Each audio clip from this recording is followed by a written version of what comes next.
Welcome to the RadioU Podcast. Coming up, all you need to do to get a date is order salad. Also, something happened at the recent MLB All-Star Game that's never happened before. All that and more on the way next. 1 week ago on this show, we spoke about Billy McFarland selling the Fyre Festival brand on eBay. He put it up for auction for 1 week. So now, here we are. 1 week later, 8772 Radio U. The auction has ended. Fyre Festival has sold. Oh, boy. Someone was willing to pay $245,300 for the Fyre Festival brand, trademarks, IP, social media assets, etc. Interesting. Do you think this person actually will get access to those things? I mean, it's through eBay. Yeah. So now there's a middleman, and there's a paper trail. Right. And so I would say, yeah, I think somebody's getting this stuff. Well, yeah, my main thing was not that the sale itself wouldn't be enforced by eBay, but maybe the person that bought it wasn't really like a separate person from Billy McFarland's team or whoever he has, supporting him, because he was convinced it would sell for millions. If you remember when we talked about this. Yeah. He was like, I've got offers, thousands of offers. He's a people. salesman. Right. I know he was hyping it up, but I don't know. There's just something about Billy McFarland. He's so slippery like an eel that I feel like this is not what he wanted.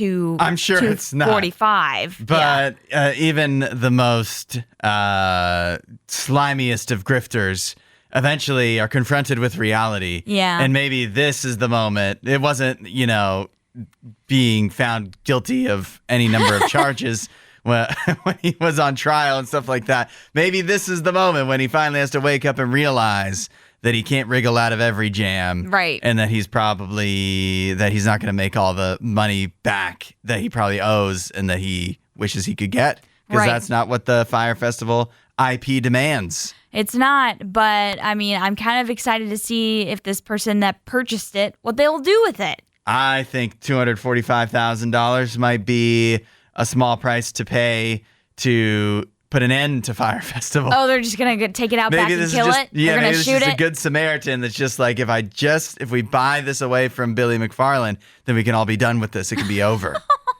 I have a feeling whoever spent that amount of money on it wants to try and make some profit from that. They're sparing the world. I think there's good in the world. And I think one of the good things in the world could be the person that bought this. I wish I had that enthusiasm about this person. I really don't. I just saw Superman. Maybe I'm just feeling hopeful. Yeah. Maybe I'm just... You're optimistic. Yeah. But I think that's what I'm going to hope, that the Fyre Festival will never rear its head again. And maybe if it does, that the person that did buy this is actually somebody trustworthy, somebody with a plan, somebody that knows what they're doing and can actually, that won't let everybody down and fail many people I feel in the process. If that was a person that is out there, a businessman who wants to run a festival, they would never even think about buying Fyre Festival. I mean, it's a great place to start because we're talking about That's true. History was made at the MLB All-Star Game last night. For the first time ever, the All-Star Game was decided by a home run derby style swing-off, with the National League getting the win. Allie, please tell me you know what was going on last night. Yeah, so this whole game started off very well for the National League. They were up 6-0 in the regular game. So the 9 innings that are played of, the regular baseball game.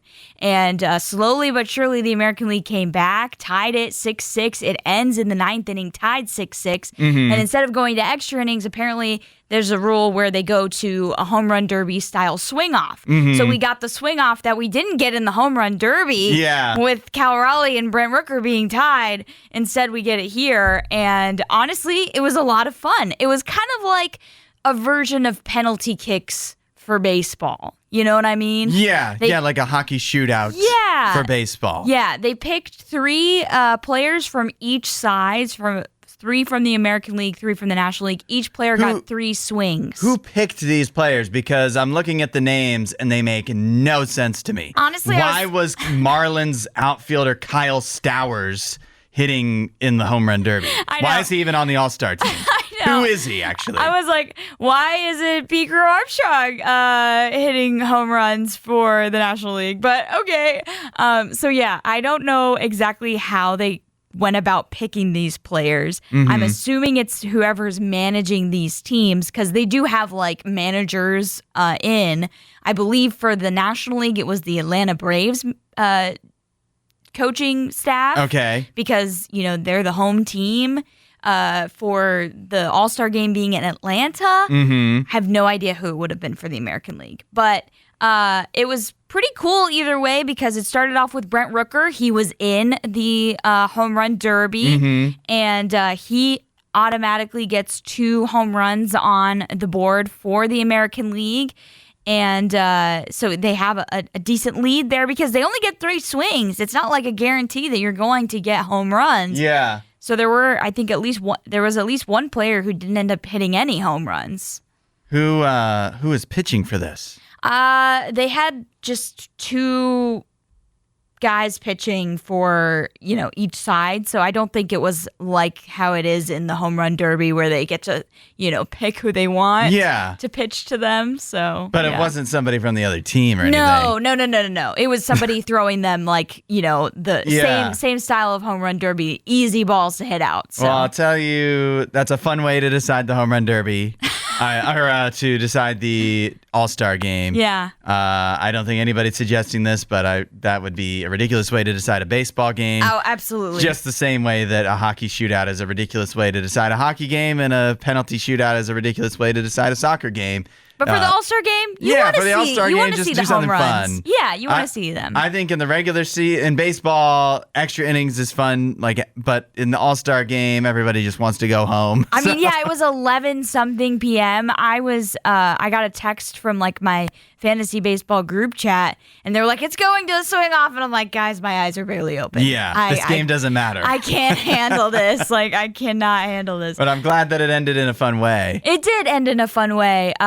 I do agree with you, though. I feel like with the players picked, it probably could have been better. Kyle Schwarber, he's the real like hero in this because he hit 3 home runs. Okay. So he used his 3 swings quite well. Nice. Maybe it would have been fun if he was in the home run derby last night. Yeah. I'll tell you what, I didn't stay up to watch the whole All-Star Game, but I watched for a little bit, and I liked, and there's another thing, fun for the All-Star Game, don't do it in any other game, but they had like Clayton Kershaw and other players mic'd up while they were playing, and they were able to talk to the announcers, and Clayton Kershaw was like, calling out his pitches to the announcers before he pitched. He was asking that. He asked John Smoltz, which pitch should I throw here? John Smoltz goes, cutter.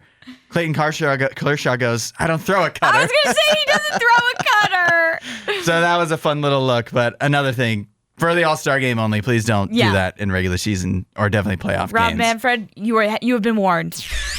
I saw the new Superman movie last night. Yeah. And I loved it. 8772 RadioU. I'm so glad to hear that. Yeah, it met expectations. Okay. I can't say that it surpassed them. It's not a perfect movie.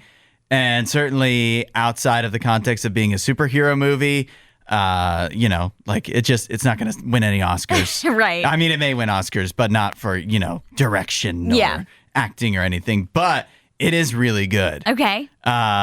First of all, it's so nice to me to have Superman be so virtuous. I like having, it's not like there's no conflict for Superman. Yeah. But he is so resilient in the movie and really never questions too much. Right. Like he's always Superman. Yeah. And has the attitude of Superman, and I appreciate that we didn't have to go through based off of previous recent history of Superman movies with Henry Cavill scowling and everything, the classic what we've been through. Yeah. We didn't need that. Yeah. We needed a hopeful Superman, and this is what we got. I love that. Because that's what Superman is all about. It all boils down to that. him as a hero. He's all about truth, justice, and the American way. He's kind of this beacon of hope in the world and positivity and all of that thing and all of that stuff. So I'm glad to hear that those are the things he stands for in this new movie. Yeah. Some might say it's his resilience is unrealistic, but in a way, to me, that's his super. Obviously, he has all these powers, but his actual power is that he always holds on to what his beliefs, to his core. Yeah. Where it's become so trendy and for many superheroes, and I'll appreciate this about other heroes, is where, they're like, oh, I don't know what I should do or whatever. Should I even be a hero? Right, blah, they're blah, blah. questioning everything. But Superman always, he always has a North Star, and I like that.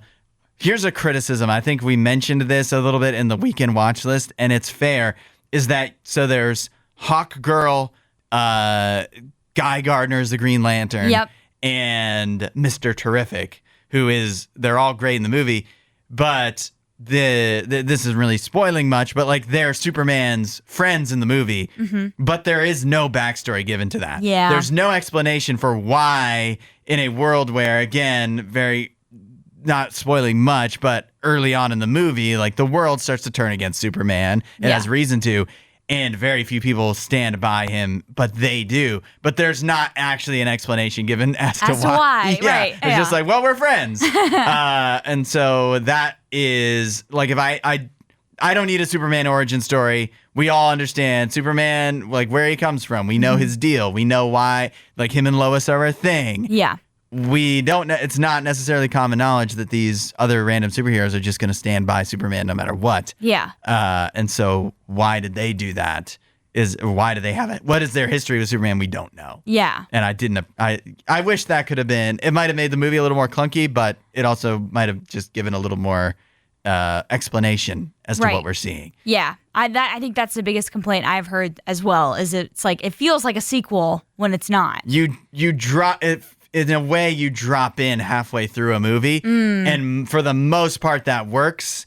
But yeah, it's just those side characters' motivations a little bit, and then also Lex Luthor. At first, you're like, "What is this guy's deal?" You know what I mean? Obviously, he's the bad guy, and everybody knows he's Superman's bad guy. Yeah, but you don't really get a why. But eventually, that comes around, and he winds up, played very well by Nicholas Hoult, becomes very hateable. Yeah, which I always feel like a superhero movie needs too, and it's what we miss so much is that the villains aren't necessarily made hateable enough, especially when we try to explain their motivations. Right. We try to redeem them. We give them a sympathetic backstory. Yeah. And we don't need that. Lex Luthor doesn't have to be sympathetic. No. Or we don't have to, he's irrational. He hates Superman and but he becomes, very hate. You're really rooting against him. So I did hear that a lot of people's favorite, performance from the movie was Nicholas Hoult as Lex Luthor. That he did a really good job. Yeah, he definitely did. I think. I said it wouldn't win any awards for acting, but it is very well acted. Good. Everybody did a good job with that. I'm trying to think of anybody who hammed it up a little bit. I can't think. I think it was cast very well. Yeah. I wasn't sure about some of the casting decisions, but they all played out very well. So I was. This is in the top tier of DC movies. Okay. Which isn't necessarily saying much. I was going to say that's not a super high bar for DC, but I have heard, that this might be the best superhero movie in the year. So, that's pretty good. So far. So, we still have a big one coming up later this month. Yeah. So I feel like that's the main competition. We'll see how that compares. 8772 Radio U. Let me know your thoughts on Superman. I will say, I don't say this about a lot of movies. I would like to rewatch it. Okay. Times have gotten so tough that women are stealing men's lunches to try to find a date. 8772 Radio U. At least according to one woman on TikTok. Her name is Nicole. She claims that she's heard single women stealing salads from Midtown Manhattan lunch spots from finance bros, and then looking them up on LinkedIn to message them and say, "Sorry, I think I took your salad. Let me buy you a new one to make up for it." Oh, Oh my goodness. Not only is this desperation, but also it's just straight up wrong. You're stealing their food. I think you should try it. What? Yeah, you should test this out. No. See if it actually works. Absolutely not. I'm not stealing anyone's food. That's crazy. I have my doubts that that more than one person has actually done this. I was going to say there is zero evidence that this is actually happening. Like this is just one TikToker or one girl claiming that some people are doing this, some girls are doing this. But there's no TikToks saying girls are doing this. There's no TikToks of girls saying they've tried this. Nothing. So, yeah, I what also about have TikToks doubts. of guys saying someone stole my salad today? And then reach out to me on LinkedIn. Yeah no. I don't think this would work, and here's why. Because you go to any reputable, I don't know, I guess a lot of places are different, but most places don't. If it's a pickup order, they put first name, last initial. Yeah. They don't put or they put first initial, last name. And that's not enough to go off of unless it's it's got to be really unique right. to be able to find somebody like that on LinkedIn or anywhere. So right. I don't think that this is accurate. And what do you do if you steal a guy's lunch and then look him up on LinkedIn or whatever and then realize he's married? Then what do you do? Then you just stole a guy's lunch. Or realize he's not even attractive. Yeah. Like you're not interested in him at all. You're not going to message him, but you should at least Venmo him the $20 for his salad. Because apparently salads are $20 He's a in New York. finance bro. He's got it. He's fine. You still stole his salad, though. Like, that's not cool. He probably still got it. You know what you should pay back is the restaurant, because more than likely they're the one that had to, just make him a new salad. Because it wasn't there. Yeah, because it wasn't there. Yeah. But... Man, this is just messed up. Why are we in this time, though, where this would even be suggested and people would believe it? Well, there's a lot of people believing this on TikTok. Right. Apparently, this girl says, the dating scene in New York City, particularly tough, rough, as she describes it.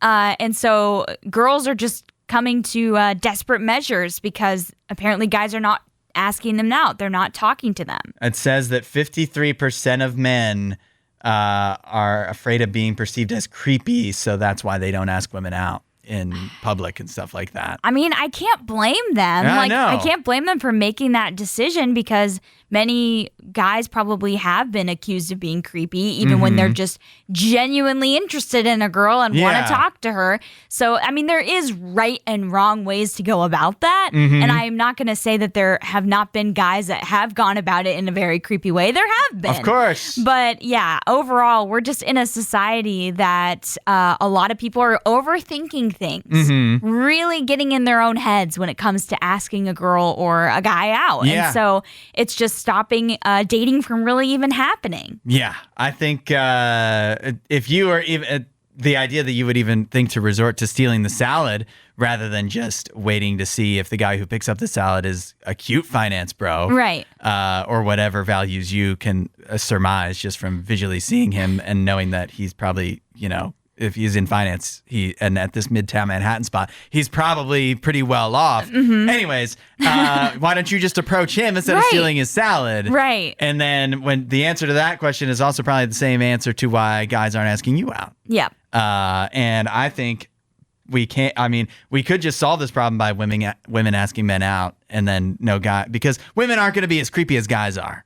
They're not. But also, I feel like a lot of girls do feel a pressure now to make the first move. And I feel like we don't need to put that pressure on, one side versus the other. It just feel it out, see what's right in the moment. So don't be like, oh, all the girls need to ask or all the guys need to ask. It's just like whatever feels right. Go for that. Yeah. I think for most people, what feels right is not doing it, though. Apparently, it's too just scary. not talking to anybody. It's too scary, and for a guy particularly, it is risky.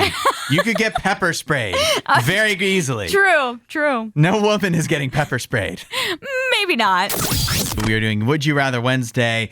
Would you rather at a baseball stadium be the person that's walking up and down the steps, the aisles, selling food, cotton candy, hot dogs, beer, whatever, or would you rather be on the grounds crew, keeping the field good to go for play?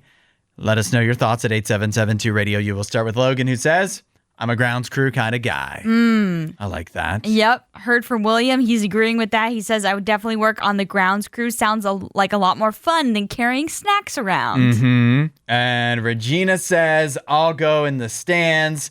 Baseball bores me, and I'll be able to count that as part of my workouts.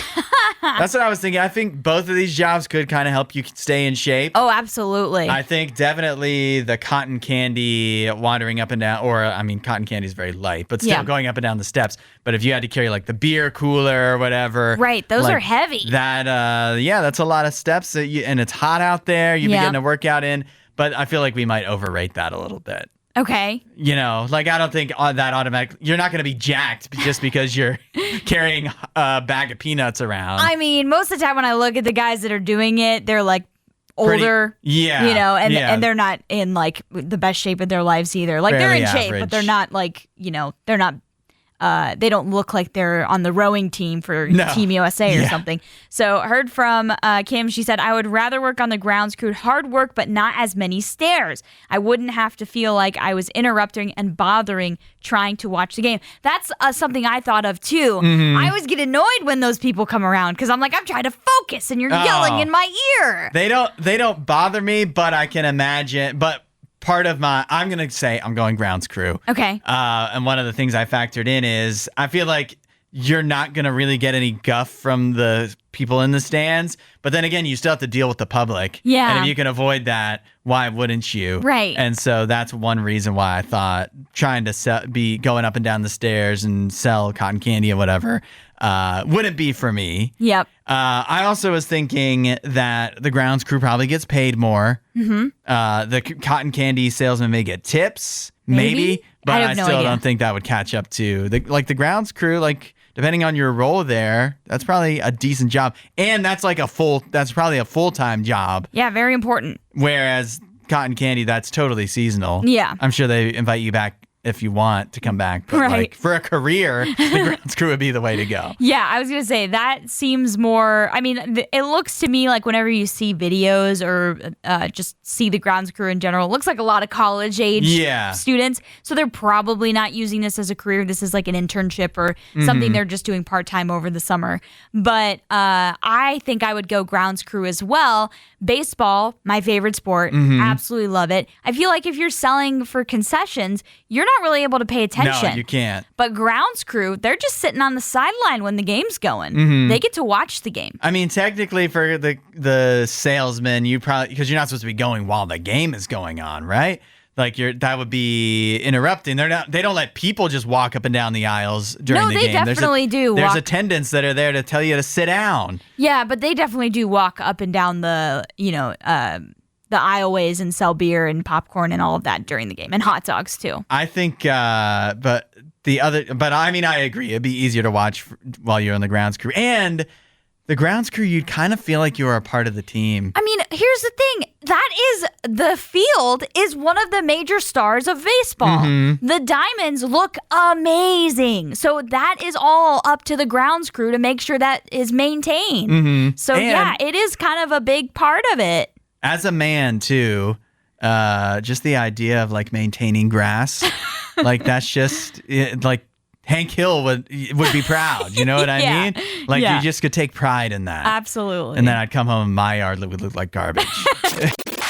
What if I told you that ad blocking in real life is a reality? It's a possibility. 877-2-RADIO-U. It's not that far away. Okay. Here's the only problem. You would have to wear Snap's spectacle AR glasses. No.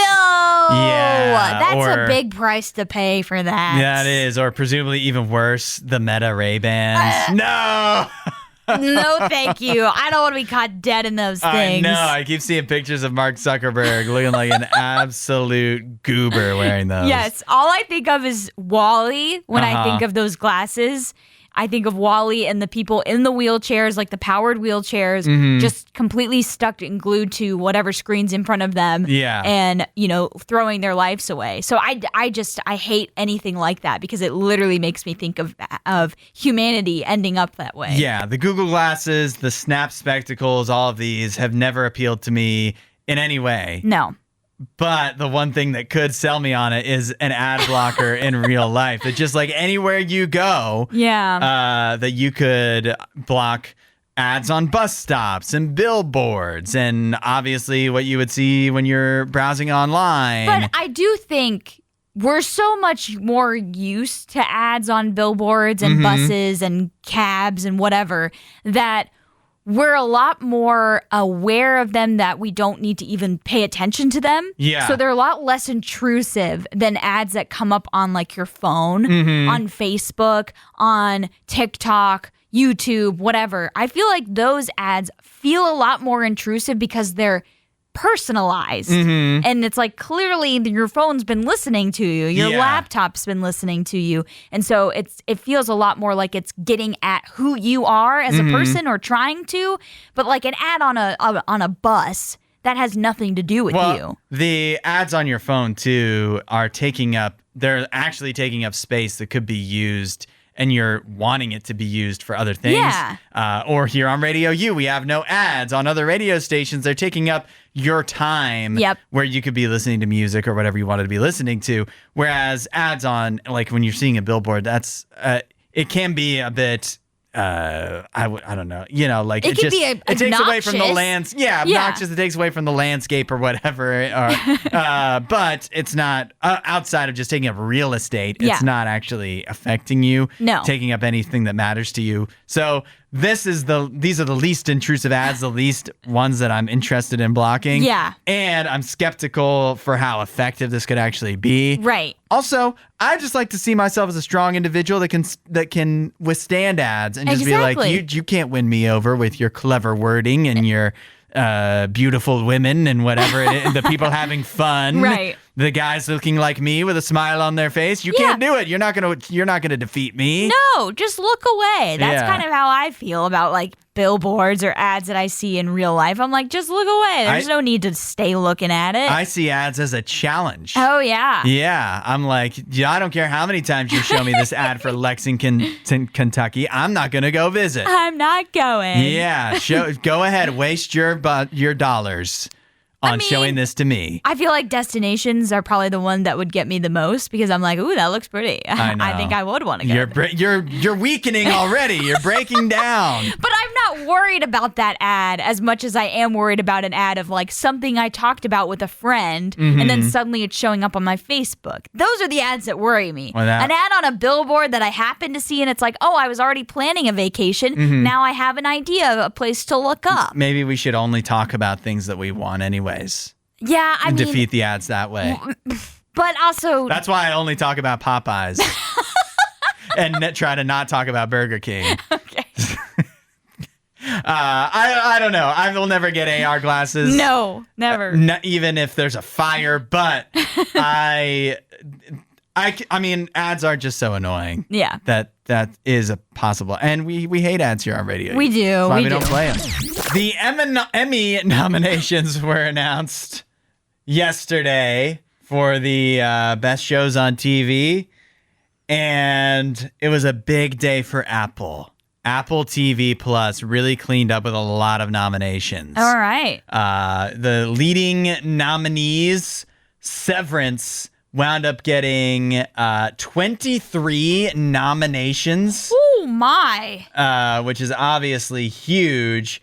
Now, it came in actually second behind, and this is crazy, The Penguin. 24 nominations. The Penguin had 24 noms? Yeah. That's actually awesome, because I felt like that show was very good. Yeah, it was a good show. I didn't know that I thought it was that good. Severance had 23 nominations. Apple, though, it was a lot of Apple and HBO. Yeah. Because Apple had Severance. It had The Studio, which got a lot of nominations. Shrinking got some nominations. And then you're talking about HBO, where The Last of Us and The White Lotus did very well. It's so weird to me, the Emmys every year, because there's like a few of the shows that it's like, yes, these are the best shows. And then the other show, it's unlike the Oscars where I watch everything and I know what everything is.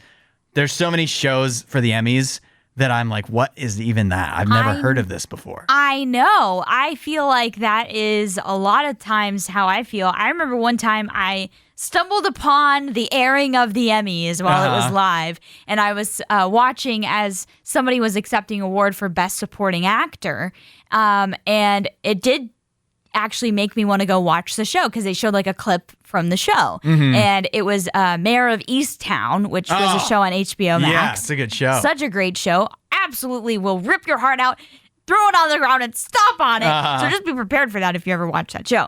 But it did encourage me, I suppose, to go watch a new show that I hadn't checked out yet. Also, I feel like now we're just accepting that these nominations are all coming from streaming services. Yeah, streaming services absolutely dominate when it comes to this, whereas for the Oscars, it's still completely the opposite, where it's unlikely that you're going to have it's happened now, but it's unlikely you're going to have a movie premiere on a streaming service versus actually going to a lot of theaters, opening wide release, and get a lot of recognition.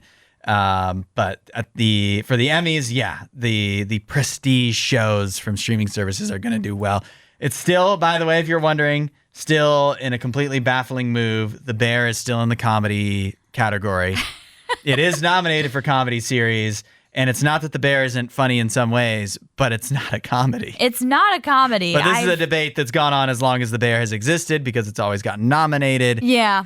And it's always been nominated in comedy, and I feel like nobody exactly knows why. Yeah, they're not able to turn around from that. They're just going to have to keep going. I understand for these award shows, particularly for the Emmys, but like the Golden Globes is like this, where there's reasons you would categorize yourself, when you're trying to campaign for nominations, to categorize yourself a little differently because you're more likely to win. The Bear's good enough to win in any category. It's one of the top 5 shows on TV right now.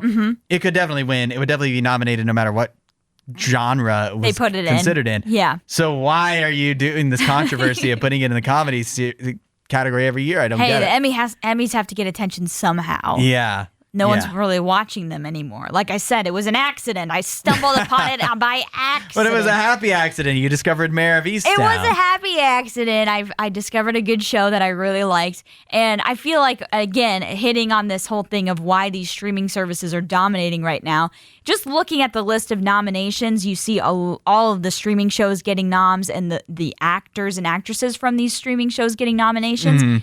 They're just better. The caliber of actor and actresses that these streaming services can get are just better than what the network TV shows can do because their budgets are just better. Yeah. So the shows look better, the acting is better, and the writing is better, and the directing's better. Yeah. So of course they're dominating the nominations. Yeah, no doubt. But I do feel bad. I'm sure this is the thing with the Emmys. I'm sure there's a bunch of these shows that, or at least a couple, that I have no idea what they are now, but I will eventually wind up watching them. It's just at the moment I have no idea. Yeah. Like, what is The Diplomat? What is Slow Horses?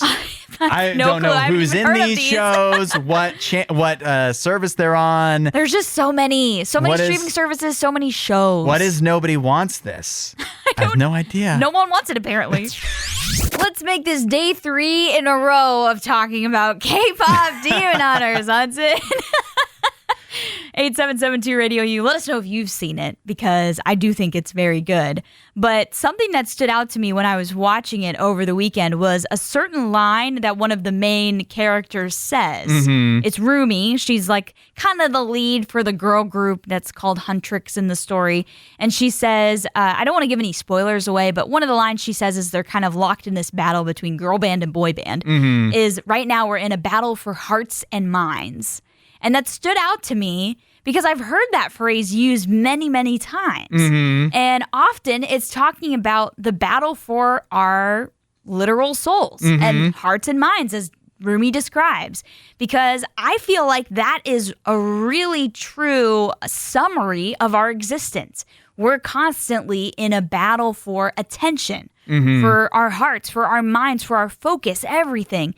And there's so many things that are vying for those. Oh, yeah. Yeah. I feel like that is kind of how we experience life. We go about life with a battle for something that's, wanting our attention and something that's wanting our heart, wanting our mind and our soul, all of those things. And so weirdly enough, it takes a movie like K-pop Demon Hunters to pull out a truth like that, right?